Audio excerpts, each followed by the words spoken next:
My life is a storybook of God's manifestation. I'm a product of my worship. It's not by singing, it's by grace. I'm living in a house I didn't pay 1 naira. Do you know what it means for somebody to finish building a house and give it to you? You know, and sometimes, every time I come out of my house, I look around, I ask myself, how old are you? Because I know that it's not by singing. And so I feel like it's time to even let people know the secret behind the glory they celebrate. My first album, The Definition, when that album came out, you know, Love World Records helped me to produce that album. And the first night, we sold 100,000 copies at Night of Bliss. Now, that was a lot of money. And then I was still climbing bike. And we didn't know it was going to sell that much. Then we had another program, Night of Bliss. It was all sold. And they called me. They said, we made money from your CD. We would like to give you 1 million. Eh? I thought, 1 million? That's a lot. So I called my mom. God bless my mother. My mom took me to church every day of my life. Scripture Union. SU, yeah. And she said, you know it's your first fruit. Leave it for them. And I thought, 1 million naira. And she that is telling me leave it for them, she didn't have 1 naira. I mean, me and my mom, we hawked together in Enugu. I will hawk this direction, she will hawk that direction. So she would have thought that, you know, this is a breakthrough, 1 million, God. And she said I should, you know, leave it for them as my first fruit. Well, I didn't have a choice but to obey her. So I told them, no, I don't want. Are you sure? I said, I don't want. Maybe from the next one. Do you know what God did? Now they took me to South Africa to shoot my first video. They said, okay, since you don't want money, let's make a video for you. Let's. And while we were shooting, I met some people who say, are you the Frank Edwards? We love your music. We didn't even know you're Nigerian, da da da da. But you know, your music needs to circulate, go to everywhere in the world, you know. But here's what you're going to do. You're going to remove Jesus and use God. It sounds the same. Nobody will know, because for your music to circulate, people that the name Jesus offends need to be your fans too. So but by the time you use God, they won't find it offensive, so you will be able to circulate your music.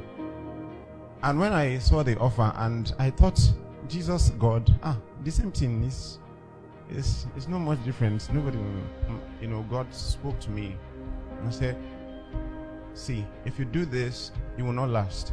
If you don't, whatever they promise you, I'll double it for you. So again, I let it go. I mean, I let the offer go. Even my damn manager thought I made a mistake. You know, managers always want more money. So he thought I made a mistake, but I made my decision. So I let it go. I came back. And then God began to do his thing.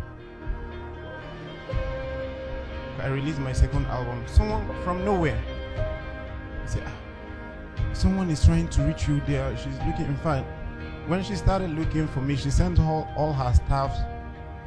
If you don't find Frank Edwards, don't come to work. They came to my church, speak to some of my pastors. My pastors called me. Someone is looking for you. They gave her my number. She called me. And then she said, I've been listening to your music. And you know, as I listen, God keep pushing me to do something for you. Do you want to come and see me in my office? I know you are big. I say, me? Big? Send the address first. You know, she called all her staff, you know, members, took pictures with me. And she said, nothing. I just want to bless you. I just want to bless you like God placed in my heart. And then she gave me an envelope. I said, thank you. You know, it looked big. It was on my way home that I opened the envelope. I opened it, so I called her. I said, ma, the envelope you gave me. She said, what? I said, look what's inside. She said, that's for you now. And besides, anytime you want to do anything, the bill is on me.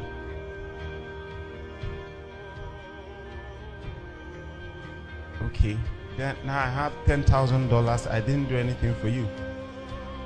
I didn't sing nothing. I said thank you. I went home. I removed my tithe and my seed. That's very important as well. The upper week, they say someone is looking for you. He gave the person my number. I've played your music, it blesses so much, and God places in my heart to bless you. Can you come to my house? I went there, the same story. You know, God does not make empty promises, and He knows how to cause the chain reaction. You know, then the upper week, this other woman called me. Where do you live? I said, I live in Ireland. I mean, then I already have a good home and I'm very comfortable. And she said, Ikeja is noisy. How do you create your music in that noisy environment? She said, would you like to move to VGC? And then, you know, the first thing I did was calculate how much a plot of land is in VGC, even. That's if you find. So when I make the calculation, and that's why I said, I'd love to, but now I have other things I'm working on that I need to do with money. So this is not. And she said, okay, when will you like to move? So I said, I'll work on it. You know, I was thinking I'll pay for it. And the next thing, I saw trucks in my house. Trucks. As I say, what would you like to take out of this house, or what would you like to live here? So as I talk to you, I didn't lose the other place. I have the two. I say, what would you like to take out here? I said, I'll take. You want me to move? I will take everything. He said, no, just the things you will need, because the other place is already furnished. When I mean furnished, ask my manager. He knows my house. I live like a king, and that was what God promised me. And I kept my own part of the deal. I did not disobey. When I met them, all I wanted to do is to take pictures with him. You know, like you see a big superstar, I rush with my phone and say, good afternoon. I didn't even know whether to say afternoon or evening. Can I take pictures with you? And he said, okay. And he gave someone the phone, and he put his hand on my shoulder. I was waiting for the picture, and he looked at my face. And he said, Frank Edwards. I'm like, hey, you know my name. And then he said, wait. I said, anytime I see you, I must tell you this. So he brought his phone. I said, look at, all these are your songs. And he began to play my songs for me. I'm like, what's going on? And I said, anytime I see you, we must do something together. So it was not even my suggestion. It was not my suggestion. I did not beg for it. If you ask me to even beg for it, I don't know how to reach Domwen. I don't have his number. I don't know how to write. I don't know. But you see, God keeps to his promises. And then I'm saying to him, okay, sir.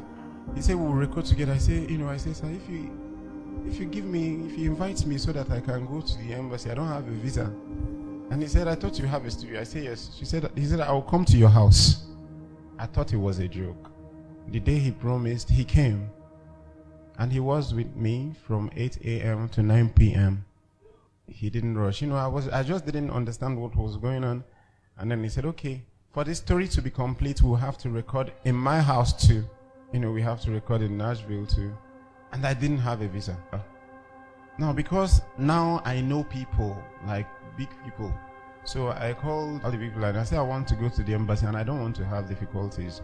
This governor spoke to this person spoke to this person. So they finally got someone to take me to Consular General's office at the American embassy. Yeah. So they took me in. I was sitting face to face with the consular. And I've been to that place before. They rejected me visa. And I'm asking myself, wait, Frank, you entered here, you didn't queue. And then we had to say, what's the matter? I said, I brought my brother here. He came before, they rejected him visa. So now he wants to apply again, but we don't want the same problem. The consular asked me, what was the issue the last time? I said, I don't know. They just refused me. I don't know what happened. He now said, okay, no problem. Apply again. That brings me to saying, when God is doing his thing, he doesn't want any man to take the glory. So I'm sure God felt, because so now you're feeling like you now know people. I applied. I went, they refused me. And now I'm thinking, if you have a meeting with Consulate General and they refuse you visa, what else do you want to do? I didn't know God probably was not happy with that. I prayed, when it came to my mind that maybe God is not happy. So I said, Lord, I'm sorry if I've gone the wrong way about this visa issue. I apologize. And then as I prayed that prayer and stood myself, I had a confirmation to go back again. This time I didn't tell anybody. I didn't tell nobody. I just paid for the visa application, applied again, just picked my passport, and I went there. All the embassy staffs from the entrance, hey, Frank Edwards, we love your music. Frank Edwards, we love your music. Even inside the interview hall, yes, someone still telling me, Frank Edwards, I said, this thing you're telling me, tell Oyibo now. I'm not the one. This Oyibo that will give you, tell him that you know me, So they say, go to counter 10. And my heart started beating again. I didn't know that God has gone ahead. And here I'm standing before this lady. At one glance, she just started smiling. I don't know why. So I came close. She said, how are you? I said, I'm fine. And she said, I love your music. That was the end. She said, you were amazing at the experience. And I left, then a few days later, I collected my visa. And that's how I got to the visa. I went to America and we are done with our album.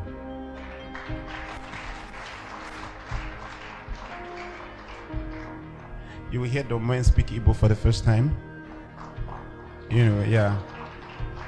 And this is the first African collaboration with Domwen or any, integrity music. They've never done it before. And, God even opened, while I was in America, God opened doors. Domwen said to me, what can we do for the upcoming African artists? We discovered that we have so much talent, but they lack the right exposure. They lack the right exposure, the right sound to their music. And then he thought, okay, he was the last president of Integrity Music.